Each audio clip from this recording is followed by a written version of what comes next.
Great Vita Morning, Elite Visionary Cotabato Global. Okay. Today we're going to Cotabato City. Kasama ko yung kids ko. Yan, si Kuya Marco. At saka si Ate Misha. Yan, magpasel-pasel kami ng Cotabato City. At saka magkaroon din tayo ng ating business activity ng ating first Vita Plus. Mayroon tayong product delivery ngayon. At saka may i-meet up tayo na isang investor. Okay, para kung saan ay mapag-usapan namin yung deal regarding sa product facilitation niya. Okay, welcome to my vlog. Great morning. Okay, so ito po yung ito yung topic ko ngayon, ang 40 years plan at saka yung other plan sa pagkuha mo ng iyong mga pangarap sa buhay or sa piliin mong landas, okay, para sa iyong kinabukasan. So ito yung 40 years plan na sinasabi ko. Ito po yung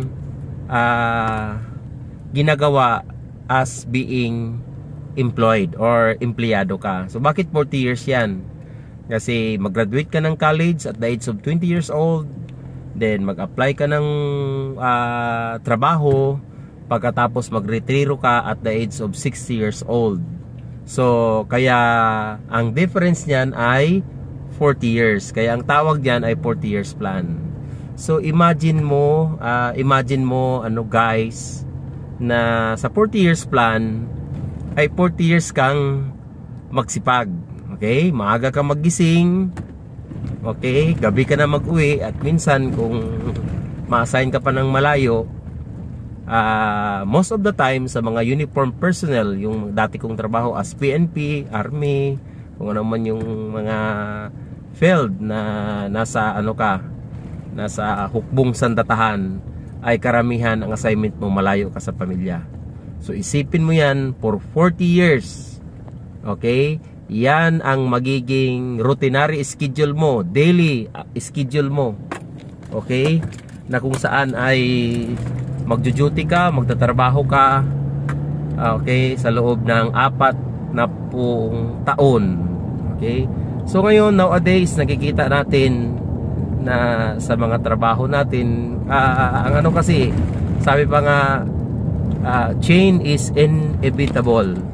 Di ba? The only permanent in this world is change. So nagbabago.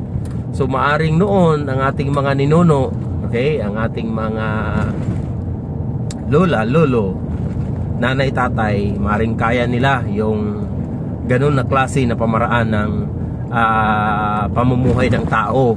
Yung 40 taon ka mag-google sa pagiging empleyado, okay, sa work mo.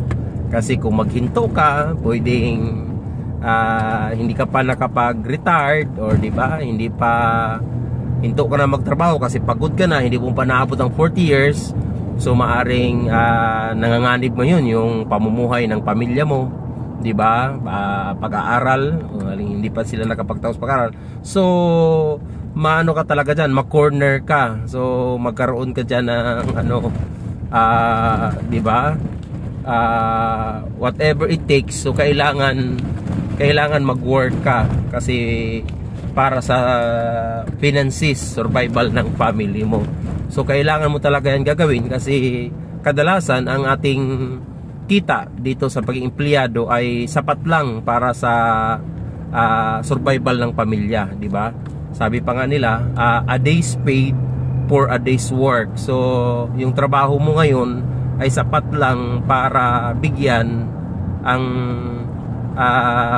survival ng isang araw mo na trabaho, isang araw din ang kaya niyang bayaran na survival ng pamilya mo. So yun po yung work system natin, okay? Yung salaries ng karamihan empleyado. Kaya maano ka talaga diyan, kumbaga, di ba, mahook ka na kung saan ay kailangan mong gugulan ang pagiging empleyado sa loob ng 40 years. Kasi kailangan mong kailangan in order for you to survive, okay, hanggang sa pagretiro mo. So ngayon, kaya ka kasi kailangan mag-work for 40 years kasi wala kang ipon. Okay? Wala kang ipon na kung saan ay may sapat ka ng pera, savings para sa doon sa mga future plan o gasusin ng pamilya. Okay? So mayroong di ba? Why not to discover? Why not to think about another idea, another plan na bukod sa 40 years. Okay? So yun po ako noon. Kasi ako talaga noon, ang nasa isip ko lang is yung 40-year plan na, di ba? Go to school, get good grades, and look for a good job. Okay? So, mag-aral ka, magtrabaho ka. Okay? Para sa kinabukasan ng pamilya mo. So, until such time, okay, na-introduce sa aming pamilya ang isang negosyo. Okay? So, itong negosyong napasukan namin, ito po yung negosyo na belong to multi-level marketing business. Okay? Or network marketing business.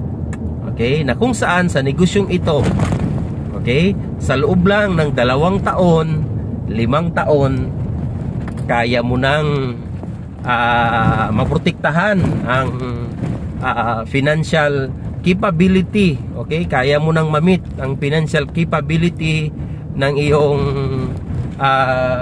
pamilya, ng mga anak mo sa future. Okay? Sa kinabukasan nila, sa pagpapaaral nila dito sa negosyong ito.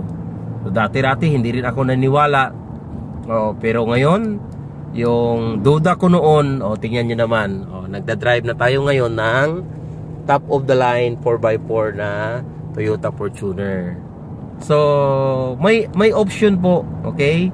Ito para sa mga lalo na sa mga millennials, lalo sa mga sobrang sipag ngayon sa trabaho, okay, na kung saan ay malayo pa rin ang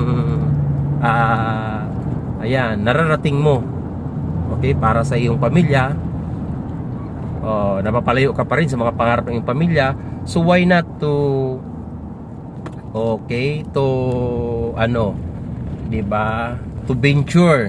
Okay, why not to find extra opportunity. Okay, ito namang Vita Plus, itong namang multi-level marketing business sa simula ay lang ito sideline lang namin ng aming pamilya. Extra income. Okay? So, hindi namin alam yung extra income namin noon ay doble-doble pa ang aming kinikita sa aming dating income. Okay? So, I hope na nakapagbigay ako sa iyo ng idea, okay, regarding sa mga plano mo